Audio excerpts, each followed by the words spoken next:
साथियों जय हिंद। मैं डॉक्टर संग्राम पाटिल बोल रहा हूँ। साथियों, ये सनातन नाम से जो अपप्रचार कर रहे हैं संघी लोग, भाजपा के लोग, अंधभक्त लोग, ये कट्टर ब्राह्मणवादी जो खुद को हिंदुत्ववादी कहते हैं लेकिन वो हिंदूवादी नहीं होते, वो ब्राह्मणवादी होते हैं। ये सनातन को बदनाम कर रहे हैं। ये सनातन जानते ही नहीं है क्या है, या तो फिर ये जानते हैं और इसको हाईजैक करना चाहते हैं और लोगों को गुमराह करना चाहते हैं। ये सनातन जो शब्द है ये किसी भी वेद में या किसी भी पुराने ग्रंथों में, जो ब्राह्मणों के ग्रंथ कहलाते हैं, इनमें नहीं है, वैदिक ग्रंथों में।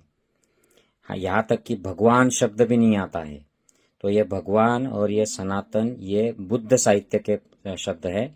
इतिहास में, संसार के इतिहास में सबसे पहले एस धम्मो सनातनो और भगवान शब्द की व्याख्या करने की जो बात है ये बुद्ध के साहित्य से आती है, जो 2600 साल पुराना है। तो यह सनातन धम्म, बुद्ध एक धम्म बताते हैं जिससे वो एक प्रैक्टिकल साधना विधि बताते हैं और कहते हैं कि सारे जो पाप कर्म है इनसे मुक्ति अगर करानी है, पुण्य कमाना है और सारे दुखों से मुक्त होना है तो आपको यही सनातन धम्म है। और ये प्यार का सनातन धम्म है। ये द्वेष से द्वेष नहीं मिटेगा, इससे प्यार से ही मिटेगा। तो इस तरीके की जो कंपैशन की बातें हैं, शील सदाचार की बातें हैं, तप की बातें हैं, ये करते हैं, इसे सनातन धम्म कहा।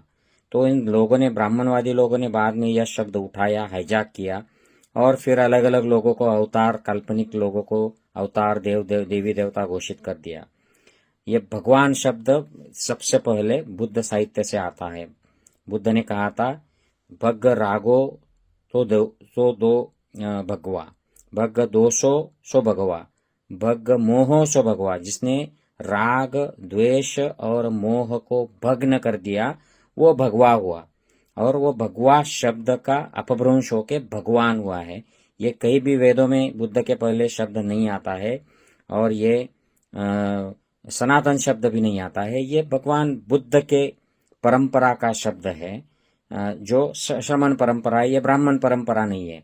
अब ये जो बात कर रहे हैं हिंदुत्ववादी, ब्राह्मणवादी, कट्टरवादी, जिसको सनातन सनातन किए जा रहे हैं, ये बिल्कुल गलत है। इनको कोई समझता ही नहीं है सनातन क्या है, ये भी इनको मालूम नहीं है। इनको लगता है कि ये वर्ण व्यवस्था और ये जो कर्मकांड है और ये जो ब्राह्मणवाद है ये सनातन है। सनातन का नाम लेके, जय श्री राम लेके ये मस्जिदों के सामने घूमते हैं, दलितों को, आदिवासियों को धमकाते हैं और ये जो आतंक जैसा माहौल बनाते हैं, इसी को ये सनातन मानते हैं। ये बिल्कुल गलत है। ये इन्होंने हाईजैक कर लिया है। ये बहुत सारे प्रतीक, बहुत सारे संकल्पना, बहुत सारी ये जो महापुरुष हुए इनको भी इन्होंने हाईजैक कर लिया है। किसी को देवता, किसी को देवी, किसी को अवतार घोषित कर दिया है और इसको दूषित कर दिया है। इस बात से हमें जागना चाहिए और ये फैलाना चाहिए। जय हिंद साथियों, जय सनातन धम्म।